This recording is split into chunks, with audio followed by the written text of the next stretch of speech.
Is he sending money, child support? Or No. You did not have enough money. The reality is a little bit different. You're a good girl. He was the only man you were sleeping with. I didn't have my periods. There was a new law at the time where the men cannot run away and abandon.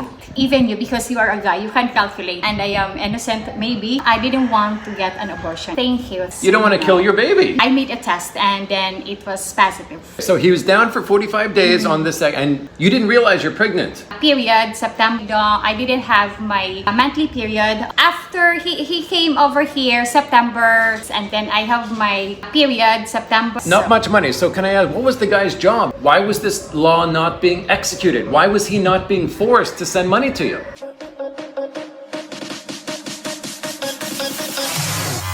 Sharon Lapu-Lapu is going to tell us exactly her experience with foreign men here. We're going to get into the story here, okay? 2005, you were online. You met a foreign guy. So you had an LDR going in 2005, before the internet was really big. Yeah, not exactly. I met him online. He is a friend of the husband of my auntie in Belgium. Oh, so you were introduced to a family member. Yes. But you originally started contacting each other in 2005. Yeah. With online, email. Email, texting, calling, phone. This is before Facebook Messenger Yeah, and all before that stuff. Facebook, because before Facebook wasn't exist before. Yes. Okay. So you're talking, and how long is it from when you met him to when he came to visit you? Okay, around 1 year. 1 year we've been communicating, calling, or sending letter before we met in person, because even we were on LDR, but we were planning to get married. Okay, so 1 year you're talking, and yeah, I understand that whole, you did feel love for him, right? Yes. Okay, so he came after 1 year of talking long distance, and then did you get married on that first try? That first time? Yes, on the first time we've been trying to get married. It's because that's what our planned, and then all was set, wedding dress except his legal capacity. So when we went to Manila to ask his legal capacity to marriage, because that's one of the requirements here to get married in the Philippines. So when we went to the Belgian embassy said that it was very impossible for him to marry to another Filipina because he has a fake marriage, because he had a fake marriage with a married Filipina, and then Filipina was married first to the Filipino before they get married. Okay, so it was a fake marriage. He had a Yes. fake marriage, but that ended. Yeah. So he was single. He was in Belgium. He was single. Now he's down. Now you guys are planning to marry, but you cannot marry because he's got this nefarious situation before. Okay, so what happens? He went home. Yeah, he went back home. And then after he told me that don't worry, because I've been finding a way for you to go to Belgium or bring you to Belgium, and we will make that. We will get married in Belgium. And then after that, he came back here 2006, and then he came back here 2006, and then we've been living for 45 days. It was the time that I got pregnant. Okay, so on the second visit, between the first and second visit, how much time went by? Not exactly 1 year, not 1 year. So- I think 8 months or 7 months. So a long time again, but you Yes. survived, Yeah. right? You did love each other. So he came down, and the second time, you get pregnant on the second time. Yes, Okay. because he came over here September 2006. Okay, so on the second time, what was happening with the marriage plans? Nothing, no more marriage plan. Oh, those talks ended. Yes. Okay, but he came down. What was the intention on the second? Intention is we have been more meeting, because maybe that's the requirement of the embassy. How long you've been in relationship, how long you met in person together, because that was the requirements also of his embassy. Okay, so he was down for 45 days on the second, and you didn't realize you're pregnant. No, I didn't realize that I was pregnant, because after he came over here September 28, 2006, and then I have my period, September 20, 2006. But I told to myself when it goes to October, I told to myself, okay, if ever I didn't have my monthly period on October 23 or end of the October, I am sure that I am pregnant. So it was happened, and then after that, I've been visiting to the friend of mine, family friends, because she was a nurse, and then I've asked him. I asked her what I'm gonna do because I have morning sickness. Okay, I have morning sickness. So I told to myself, I don't understand what I feel because I am not like this. So I've been suggesting her advice or opinion, and then she told to me that possible you are pregnant. So on November 2, 2006, earlier I made a test and then it was positive. So I was 1 month pregnant on October 2006. So when you found out you're pregnant, where was the guy? We were living together. In here? Yeah, in Lapu-Lapu? here in Philippines. Yeah. Okay, what city? Here in Lapu-Lapu, Okay. barangay, and I think that place is we been renting a house, fully furnished house, not far from here, over there in Soong. And then when I made a pregnancy test, it was early in the morning, and then that's why when he woke up, he saw the pregnancy test on the center table on the living room, and then when he saw, he said it's positive, and then I said, yeah, I'm pregnant, 1 month pregnant, and then he said, okay, made an abortion. He asked you to make an abortion. Okay, Yes. and of course you said no, right? Yes. You don't want to No. kill your baby. No, because actually I am not stupid, and I am straight and good woman. Right, okay. So he did not like your choice. But anyway, at this time, he's soon going. Yeah. Because it's only 45 days he's there, right? So anyway, at the time he leaves, where do you guys stand? Are you fighting? Are you happy with each other? No, when he left me during the time that I was pregnant, there was misunderstanding because I refused him about abortion. And then I told there was a misunderstanding also because he was sending a message to one of my friends to came to our apartment, and then they talked together alone in the apartment. I don't know what they're gonna do there because he was asking me to buy something outside very far. Yep. Yeah, I need to travel a long time. Well, that's weird. Yeah, so that's what's the reason there was a misunderstanding. And then a second time also is he wanted an abortion, but I don't want it. So when he left November 12, 2006, I never forget everything. It's all details. So when he left me going back to his country, November 12, 2006, I told to him that there is only one words that I'm gonna say to you. It's just only thank you. Thank you if you come back, and thank you if you will not come back. Thank you if you will not support to the daughter, to this baby, and thank you if you will support to the baby. But I didn't want to get an abortion because I am not a stupid woman. And for us, we are religious, and I grow in a traditional family. So even we are very poor, but we raise our child, our baby, The best way you really, can. yes. Okay, so the guy leaves. He's not happy with your choice to Yes. keep the baby, but anyway, he heads back home. How does he tell you that he wants no part of this? Or does he support you at first? No, when he left 2006 November, I've never contact him for 1 week until we have communicate again. And then he was supporting me when I was pregnant until my bump were growing until during my delivery. And then until my daughter was 1 month, 2 months, 3 months, and then 6 months. 3 months when my daughter 3 months because we were living in my auntie's little house, so very tiny and broken. So he told to me to move to an apartment. Okay, but when we moved to the apartment, I told to myself, no, I cannot resist here because what he given us is not enough. Okay, It's just okay. only 3,000 pesos for the all the baby needs, and then 2,000 or 3,000 pesos for our food, and then 3,000 for the house renting. So yes. Not much money. So can I ask, what was the guy's job in Belgium?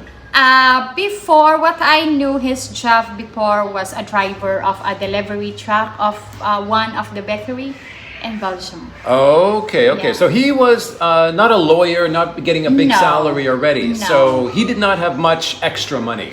Yes, but I understood his situation because I am a kind of woman that if how much he given to me is enough, Okay. I'm gonna feed it. Okay.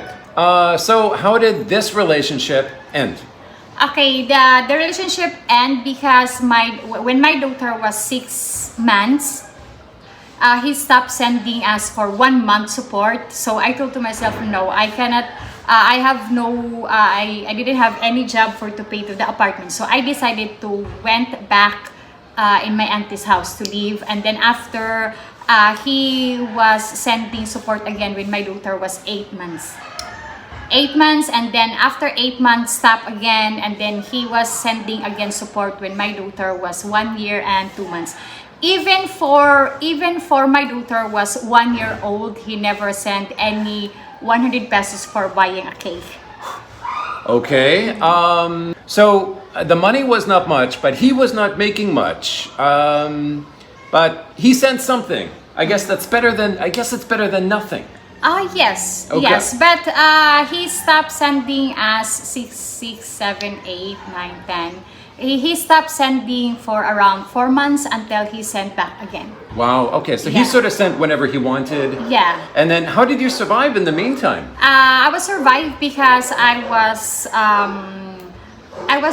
finding a way to survive, and then with the help also of my family because I've been making also manicure and pedicure. Oh, okay. So a little bit of money coming in. Yes. Okay, but not much. You Yeah. had to try to raise your child the best you could Yes. with very limited money. Yes, not much, and also my auntie and her husband also, and some of my cousin, my brothers, my siblings helped me also.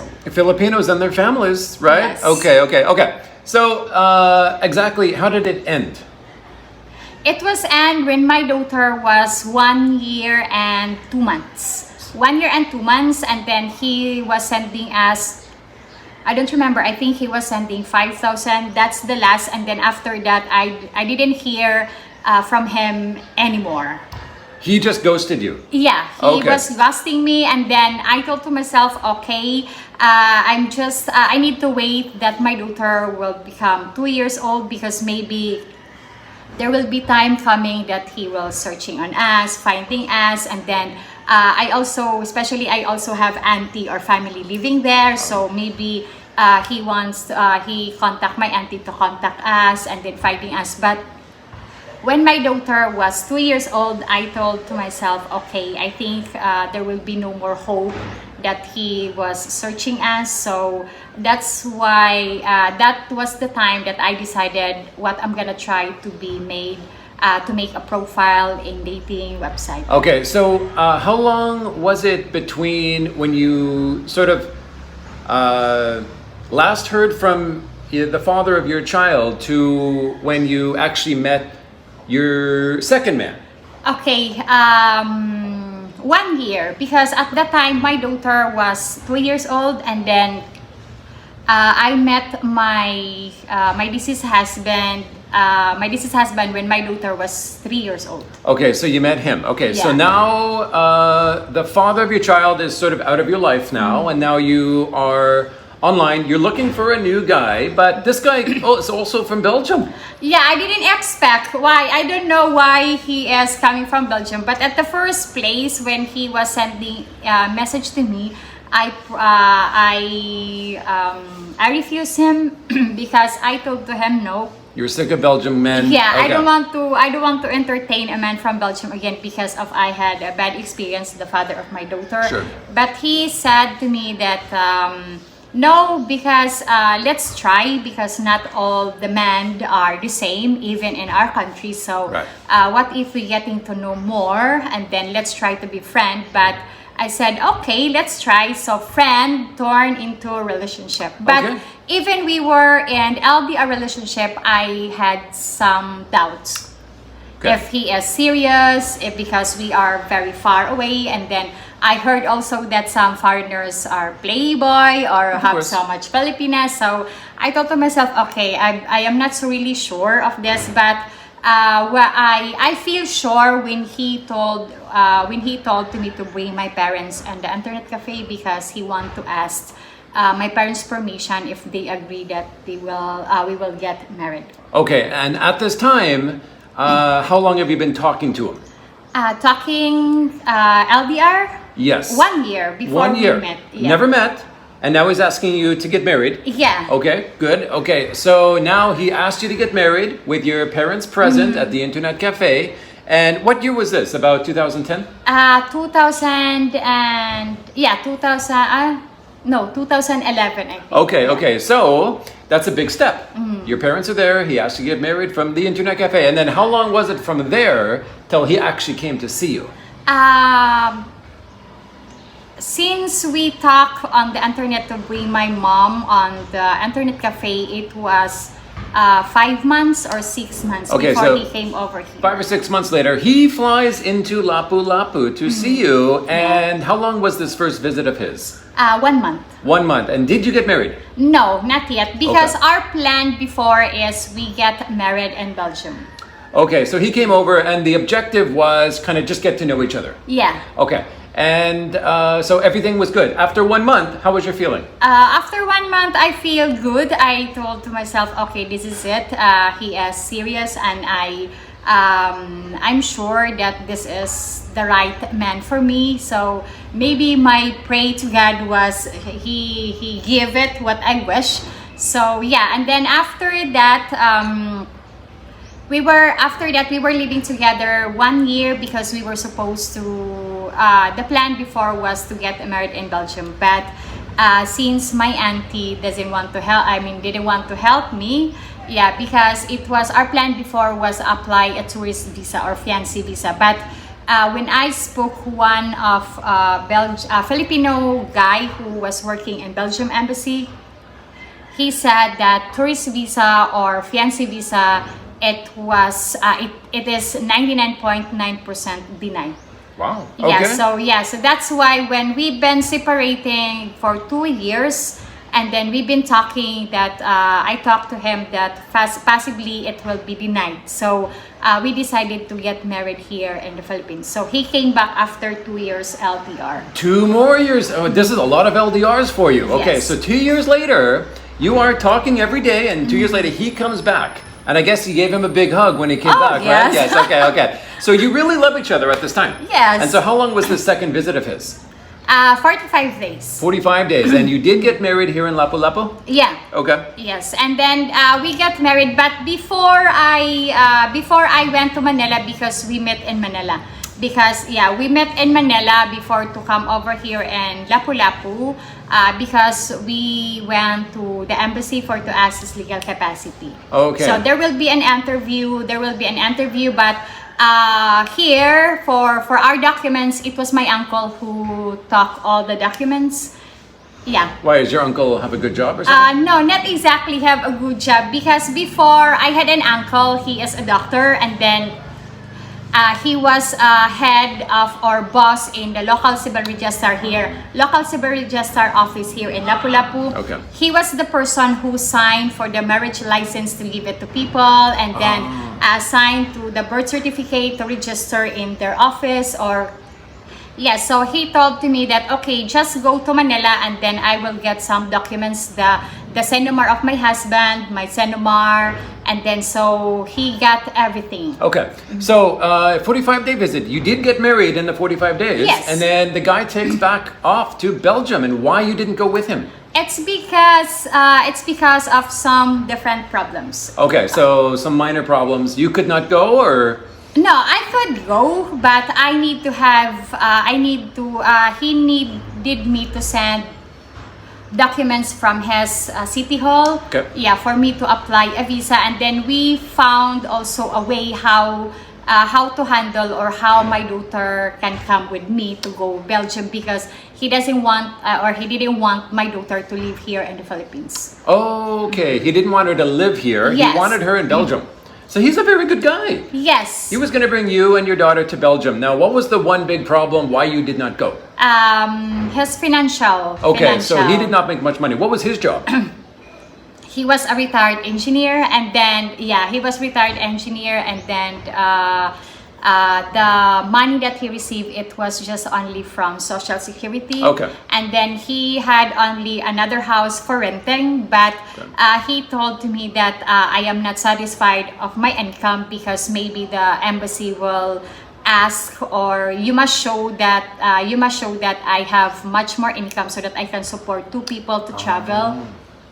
Yeah, so that's why we found he was searching a way, and then he was planning to open a business, how to open or start a business, and then at the same time also he had so much problem like renovating his first house, and then he was renovating the house where he lives, and then I told to myself also that maybe Belgium is not the country for me because every time we prepare the documents or collected the documents, he had several problems. Some problems. encountered. Okay, so there were roadblocks after roadblocks. Yes. So anyway, this is a sign from God saying, maybe this is not the right move for you. And so, was he supporting you at this time? Yes, he was Good. supporting me after our marriage. He was supporting me and my daughter, and then we were renting a house, fully furnished house, and a nice house because he didn't want me and my daughter to live like the house where we lived before because it was tiny and broken. Okay. Yeah, so that's why he said that I'm gonna support you as much as I can and to live in a very comfortable way. Okay, so you were married for 7 years to him, and he did pass away after 7 years. Almost 7 years. But for 7 years, he was supporting you, right? Yeah. And so, and your daughter, fantastic guy. So let's see.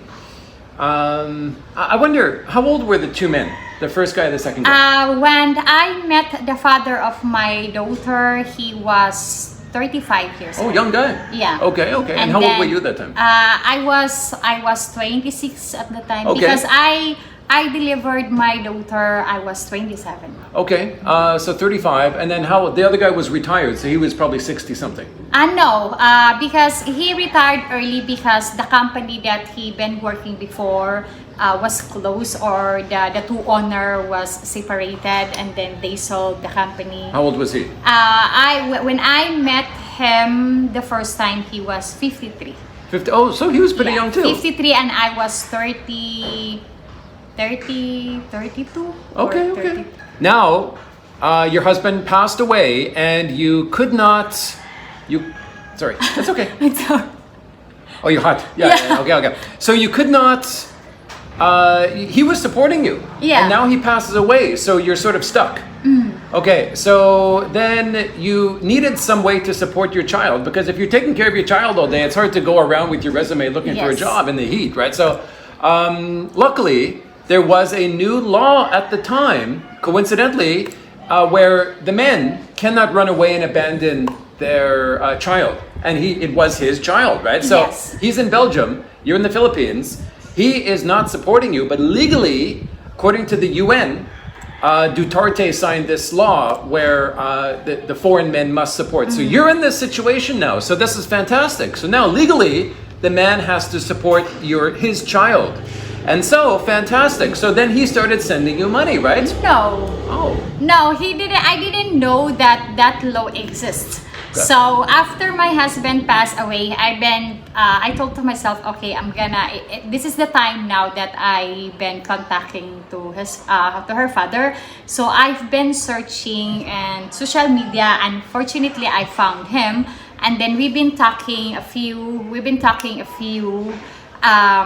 Before he was sending a phone, money to purchase a phone. Small cell money. phone. Yeah, 8,000 for purchasing a cell phone for my daughter because of her online class. Okay. Okay, and then after that, a second time, it was 3,000 pesos for the food. and then after the last was 2,000. And then he was so upset on me when I've been asking him for 2,000 pesos because my daughter had a teeth problem. Okay, so he's not sending much money, but legally he's required now to send your daughter money. So why was this not executed? Because now it's law, international law. Okay, foreign spouse from any country must support the child that he produces in the Philippines. Finally, this is a fantastic law. Now, why was this law not being executed? Why was he not being forced to send money to you? Because he said that he is not the father of my daughter. He said he's not the father. Yeah, he said that he is not the father. Even he saw the pregnancy test because I think even you can calculate. Even you, because you are a guy, you can calculate. Because I told to him that no, even me, I am a woman and I am innocent. Maybe I can count if he is the real father or not. Because 2006 September 23, I have my period, and then it gone. He came over here September 28. He arrived in the Philippines or here in Lapu-Lapu September 28. The whole month of October, I didn't have my period. So October, November, December, January, February, March, April, May, June. I deliver my daughter June. And he was the only man you were sleeping with, of course, right? Yes, of You're course. a good girl. Yes, okay. Okay, so now I'm interested in this new law signed in by, I think Duterte signed in this law. He joined the UN for this law. Now, what were the roadblocks in terms of you not being able to really execute on this law? Because the law exists, but there is a long process. There's a long process and a costly process. Yeah, it's a cost money. It costs money, and then after you file that child support in the court. In the courts, and every step of the process costs money. Yes. You had to shoulder everything. Yes. The Philippines doesn't cover anything. The No. UN doesn't cover everything. Everything is on you. Yeah. So the headline is foreign spouses must now take care of their child in the Philippines. But the reality is a little bit different, okay? Because look, we're talking 20,000 pesos here, 30,000 pesos there. You did not have enough money to actually go through the process. No. Okay, so at the end of the result, okay, here we are, April 2023. Where's the standing here? Is he sending money, child support? Or? No. Okay. Since he was upset on me the last time that I told to him, 2021, that could you send a little bit of money, even 2,000, because I need to bring my daughter to the dentist because she has a teeth problem. But he told to me that I always ask money, and then I told to him that money, 2,000 pesos or if how much you give to my daughter now, it's not enough for the 15 years that you abandoned us. Okay, and then after that, I've been contacting him again because I've been trying if he wants to give it as a support, but he told to me, no, fuck off, I will not give. But I've been consulting. That's why I made a video on that, posting on my channel, because I cannot resist all the insult that he told it to me, and then especially I didn't do anything, and then I told to myself, okay, I tried to consulting. I've been consulting a Belgian lawyer. It's okay. I've been talking to a Belgian lawyer online, and I paid 12,000 pesos just for 1 hour. And then the lawyer said that I can ask support from him, even if she didn't sign the acknowledgement on the back of the birth certificate. But it's a very long process. It will cost me, because the lawyer want to invite him to come to their office so that we can talk online together. So to agree what kind of support, how much monthly support I'm gonna need or ask. But the Belgian lawyer told to me that maybe it will cost me 2,000 euro or 3,000 euros. So I told to myself, no, I'm gonna stop it, because I can pay it. I can pay that. I can pay around 100,000 pesos. I can pay it now. I can be able to pay that. But I told to myself for to pay that, and then I don't have any guarantee that he will give support. So better that I save that money for the college of my daughter. Smart choice, because you pay that money and then you don't even know if that's the end. Yes. Could be another step. That's another Yeah. 100,000 pesos. Now that's 200,000 pesos. You could send your daughter to university for that Yes, money. exactly. Smart choice. Smart choice. Okay. Anyway, let's conclude this by finalizing. Today, you are a proud single mother of a 15-year-old daughter, Yes. and you wouldn't want life any other way because life is beautiful for you. Yes, I didn't regret even when I didn't regret on my life because this is the life that I chose because all of us have choice. So I thought to myself, okay, this is the life that I chose. This is it. This is the reality, and then I'm gonna face it. And I am proud to have my daughter, and I am proud also that I am a strong woman, and I am also proud that I didn't agree to make an abortion. Fantastic. Okay, well, that's it. Now we're gonna put the link. You have a story on your channel about this whole process. Yes. So I'm gonna link that below. Is that okay? Yeah, Okay, it's fantastic. Okay, guys, take care.